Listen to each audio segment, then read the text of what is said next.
Hi, it's Joe and Ewan from Venntifact. We're doing a series of videos around marketing technology foundations. Today's video is around experimentation and conversion rate optimization, or CRO. Now, where this discipline arose from was the natural step that comes when you have a lot of data. What do we do with the data?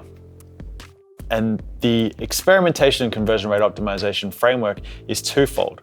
One part of it is the platforms that will support hypothesis generation and execution, and the second one is the culture that underlies that.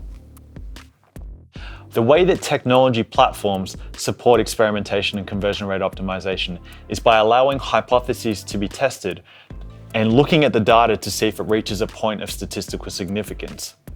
An example of this would be going back to our button that leads the user to start an application form. Imagine that the current text is apply here, and we want to test, would start now work better?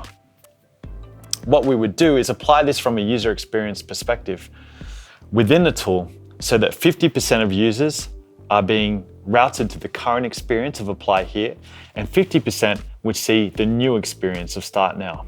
All of this would happen seamlessly. So to the user, it looks like they're just seeing the website exactly as it is today. But in the background, the platform is making the decision to allocate traffic to get that even 50-50 split. Over time, we start to look at the results. How are people who've clicked on the button later converting? Are they taking up more applications or not? And this data is being measured within the platform to allow us to say with statistical confidence, has this button performed better? This again highlights the importance of that foundational digital analytics piece and our ability to rely on that data.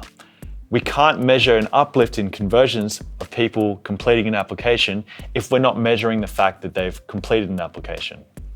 There are many players in the experimentation platform space, and it's a relatively mature market. In Australia, some of the major players are Adobe Target, Google Optimize, Maximizer, Visual Website Optimizer, and Optimizely. Alongside the technology aspect of experimentation comes the requirement to have a cultural shift. The business needs to get used to the idea of incorporating hypothesis generation and asking the right questions rather than making assumptions about how they think customers interact with the brand. The ideal state for a brand would be to incorporate this sort of hypothesis generation and asking questions into the process when rolling out any new features. So rather than starting with an assumption around apply here and then testing for start now later, any new feature that is rolled out is incorporating some sort of experimentation into it and letting the user's responses dictate which is the final piece of copy that the brand will go with. This idea of a culture of experimentation is important for multiple reasons. One, it needs to be wide enough that people are bought in, that they care about coming up with cool ideas and submitting them for testing.